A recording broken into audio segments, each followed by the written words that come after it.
Good morning students. चलते हैं class 12 subject geography lesson 9 part 2 Bharat के संदर्भ में नियोजन और सतत पोषणीय विकास। इससे पहले वाली वीडियो में हम आपको बता चुके हैं कि नियोजन क्या होता है और सतत पोषणीय विकास क्या होता है, और कुछ हमने आपको बताया था कि टिकाऊ विकास क्या होता है और किस तरीके से विकास संभव हो पाता है और विकास किन किन क्षेत्रों में कार्य करता है।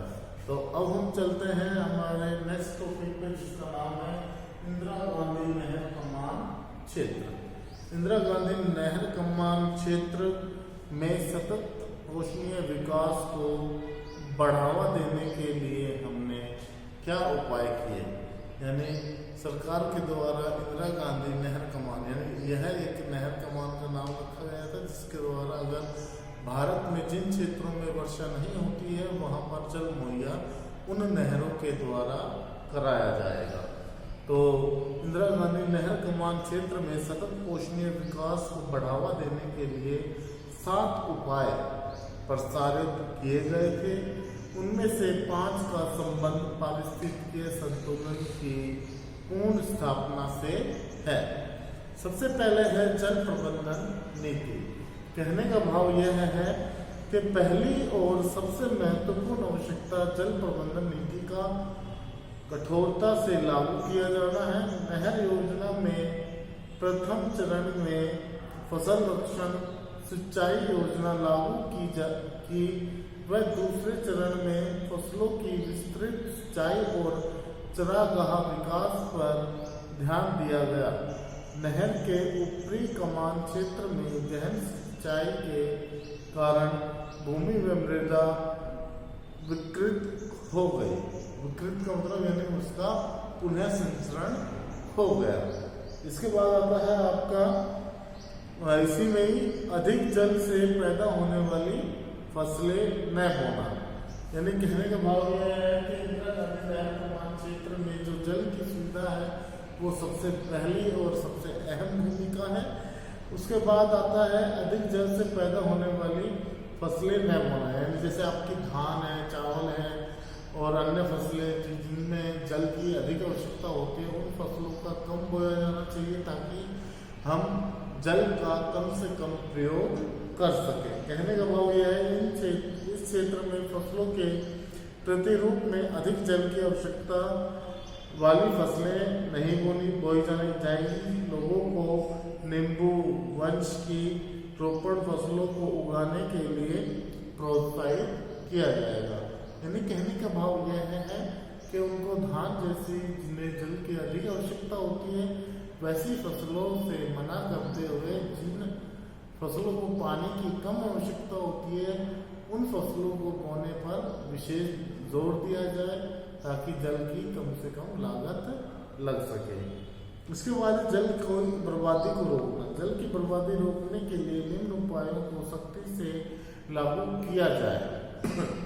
नहरों को पक्का करना, भूमि का विकास करना, भूमि को समतल करना, जल के वितरण की बर्बादी पद्धति लागू करना। यानी कहने का भाव यह है कि ये सब हमारे जल के बर्बादी को रोकने के उपाय हैं। यदि लोग स्वयं ये कदम उठाएं तो हम जल की बर्बादी को रोक सकते हैं। इसके बाद आता है जल भराव व लवणीय भूमि का उद्धार। जल भराव वाली भूमि से जल को पंपों से निकाल कर नहर में डालना, इससे नहर का प्रवाह बढ़ेगा। किसानों को नहर के जल व मोम जल के संरक्षण के लिए प्रोत्साहित करना, लवणीय भूमि को जिप्सम डालकर व नमक पौधे लगाकर खेती योग्य बनाया जा सकता है। इसके बाद है पहाड़ी विकास। दूसरे चरण में भंगुर पर्यावरण के संरक्षण के लिए वनीकरण, वृक्षों की रक्षक मेखला का निर्माण और चरागाहों का विकास करना जरूरी है। यानी इसके द्वारा भी हम पहाड़ी विकास कर सकते हैं। पारी विकास वह विकास होता है जिसके अंतर्गत हम वृक्षों को पोषण तो पहुंचाते हैं, साथ ही जो पशु होते हैं चारागाह के, वो अपने मल को वहीं पर त्यागते हैं जहाँ पर वो खाना घास वगैरह खाते हैं, वनस्पति खाते हैं। तो उससे उस भूमि को उर्वरक खाद प्राप्त हो जाती है, जिससे उसकी उपजाऊ क्षमता बढ़ती है और उस उपजाऊ क्षमता के बढ़ने से उसमें जल अवरोधन की क्षमता का भी विकास होता है। इसके बाद आता है हमारा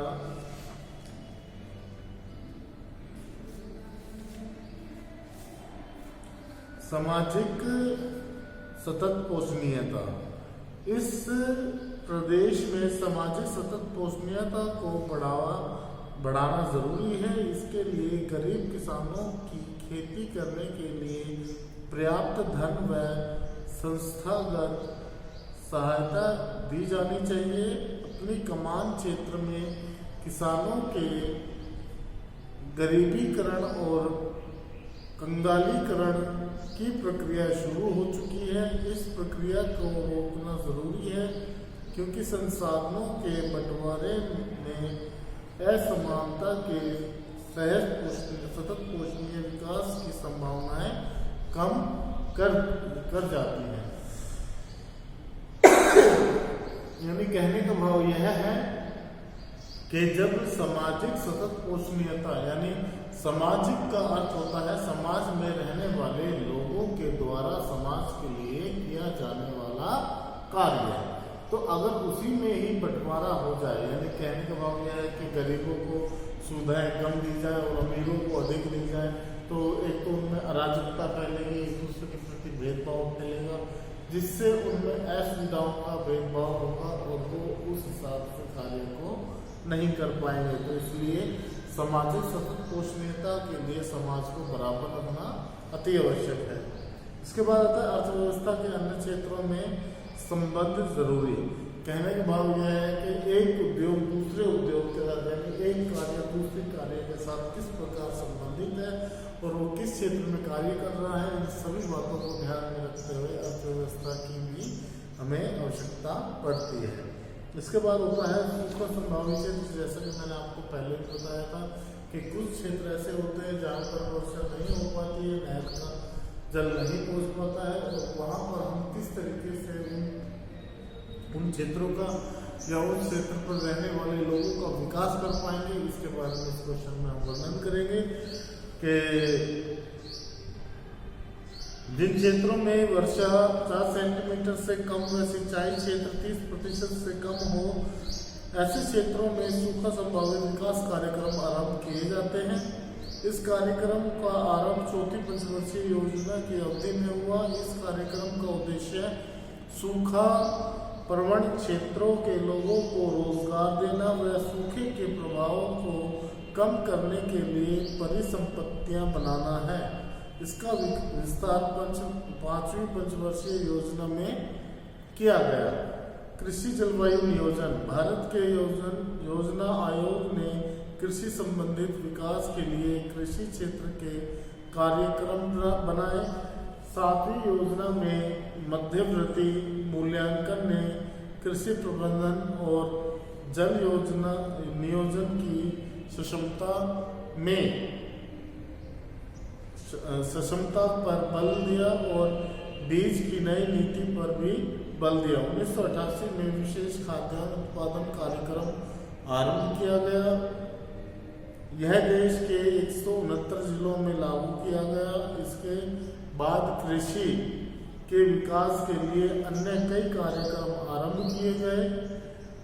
ये कार्यक्रम निम्नलिखित तरीकों से शुष्क भूमि कृषि विकास में सहायक करते हैं।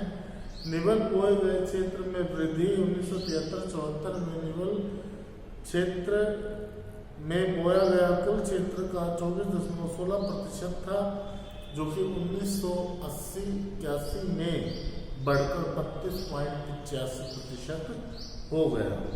प्रति हेक्टेयर के उत्पादन में वृद्धि।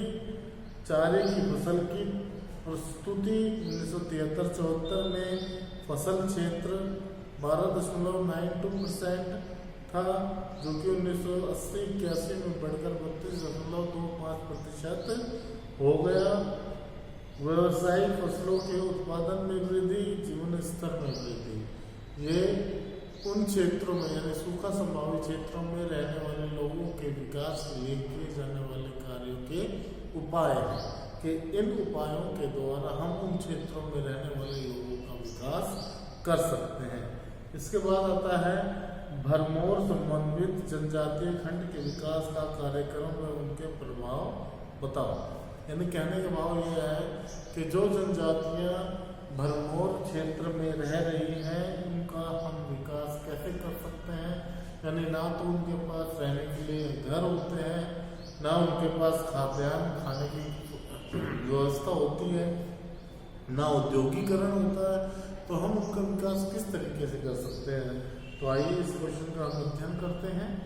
क्षेत्र के विकास का प्रारंभ 1970 में गद्दियों को अनुसूचित जनजाति घोषित किया गया और सभी से इन जनजातीय क्षेत्र का विकास आरंभ हुआ।